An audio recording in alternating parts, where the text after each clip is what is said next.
Hey guys, Bart from TST Industries here. I have a very exciting episode of TST Garage for you. We will be installing our new TST Industries sequential integrated tail light on the first generation Grom that you see here behind me. So, what's so cool about this tail light?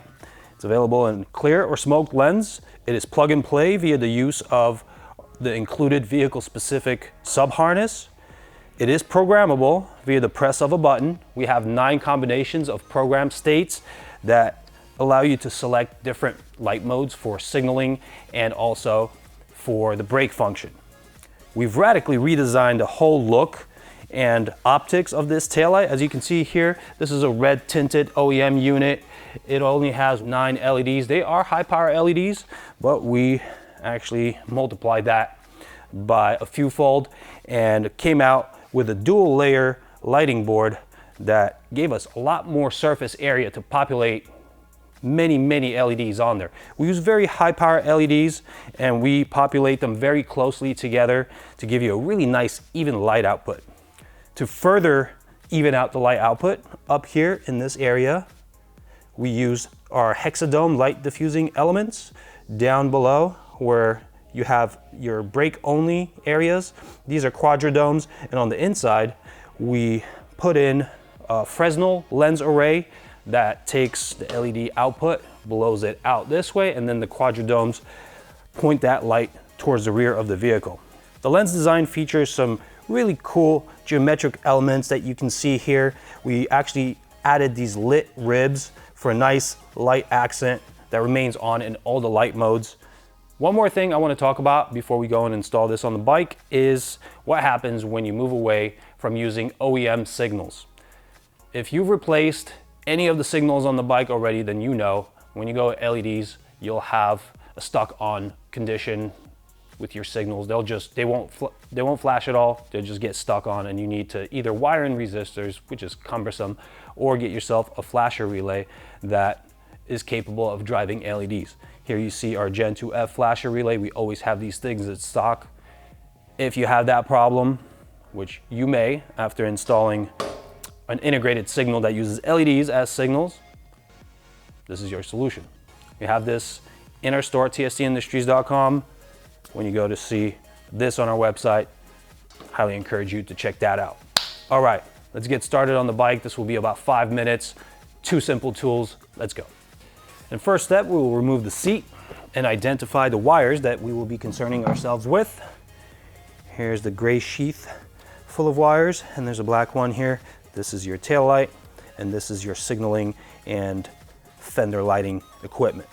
So let's start by undoing the cable management clips and taking out these wires out of there. Fairly simple, you just pull up until they pop out. Back here by the tail light, there is a retainer clip. So just pull those out.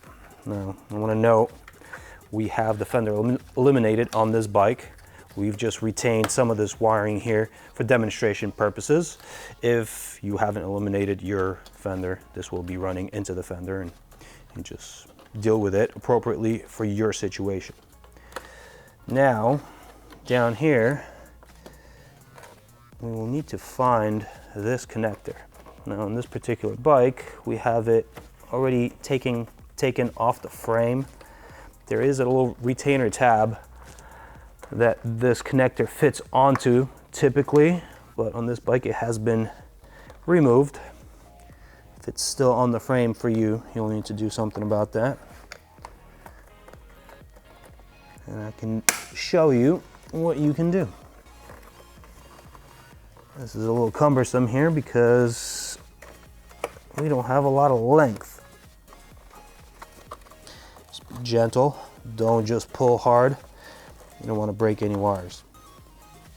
All right, so typically this sits on that tab, and there's a tab here that you can pry up on to clear the ratcheting element from the window that it fits into. And when you unlock it, you can just slip it back towards the rear of the vehicle, and then you're good to go. On this particular connector, The locking feature is here. You see the ratcheting tab here. We will pry up and then pull away. It's really simple. Now there's another retaining cable management clip here. It's the bendy metal type that's covered in PVC. Typically it's just clamped around and just unclamp it, good to go. Now on my setup here, I will be removing the Fender lighting wire loom. So we will access its connector underneath this boot at the end of this sub harness. Press down on the locking element, withdraw, and remove. And now we're ready to grab a 10mm socket and remove these nuts, and that will free our taillight and we'll be able to pull it off the bike.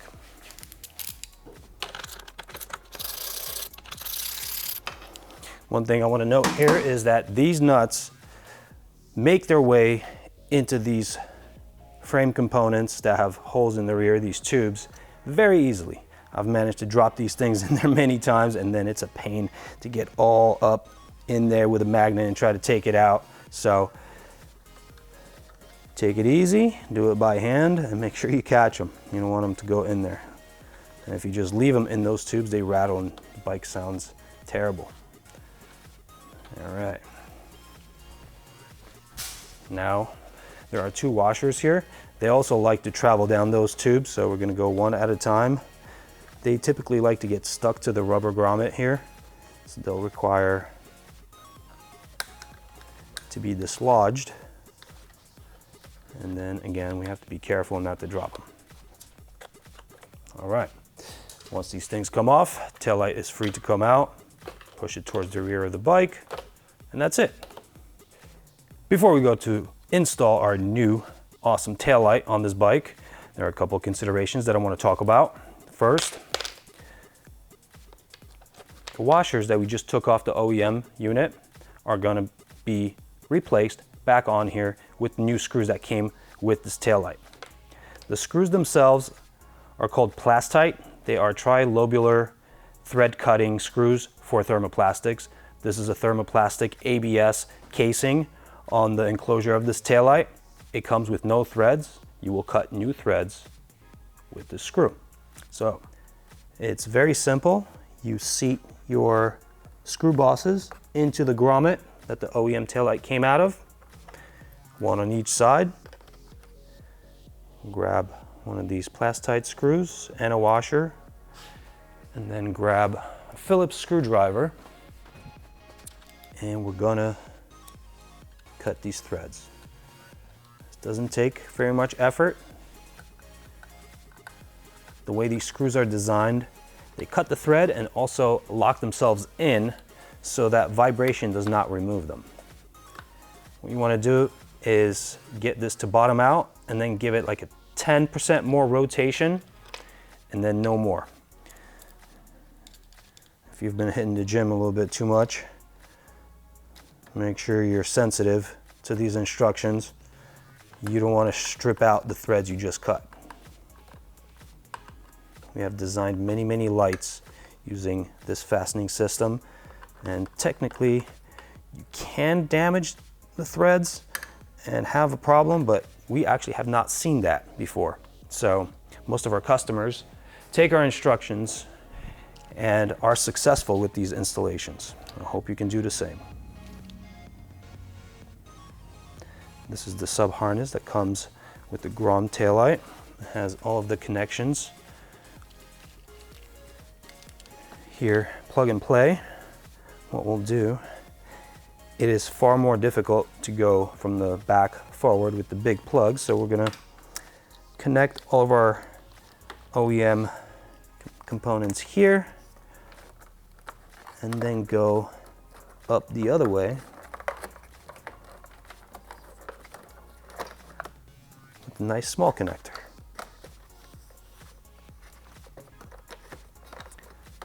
And this really just goes in one way. It's keyed. Goes in, make sure the lock goes down. We have ample length here to distribute this wire in any way that works for you. I would recommend not going with the connector here because it can bunch up and get into the lock and under the peg that goes through the lock. So I would say the best sensible solution is to get it in there like that. And then from this point forward, we're really just taking care of cable management. All right. Like I said, we do have quite a bit of excess length. So what we can do is just distribute it underneath this little plug and common ground. And then this retainer can just wrap around spiral-like until it tightens down. And now we have nice, neat distribution of wire bulk. Everything is tied down. Let's test it out. Make sure we have all the functions. All right. Well, that's pretty much it. You can replace the seat, and this installation's done. All right. Pretty cool, right? And it only took about 5 minutes with 2 really simple tools. I really love how this transforms the tail end of the bike. It really looks much more classy than the OEM red simple unit. Gives you the ability to have a couple different light modes if you want to customize that. As you can see right now, we're in sequential signaling and strobe alert. There are 9 different combinations of cool features on there for you. They remain accessible. The button for programming remains accessible from under the seat, so you don't have to dig through a bunch of components or remove anything to get your programming done, and you could change it every day if you want. If you'd like to see pictures of this on a couple different bikes or get more information about all the technology that has gone into the development of this taillight, please come to tstindustries.com and check out the product page for this particular taillight. We also have a whole host of different equipment for the Grom, for this generation and the next generation Grom.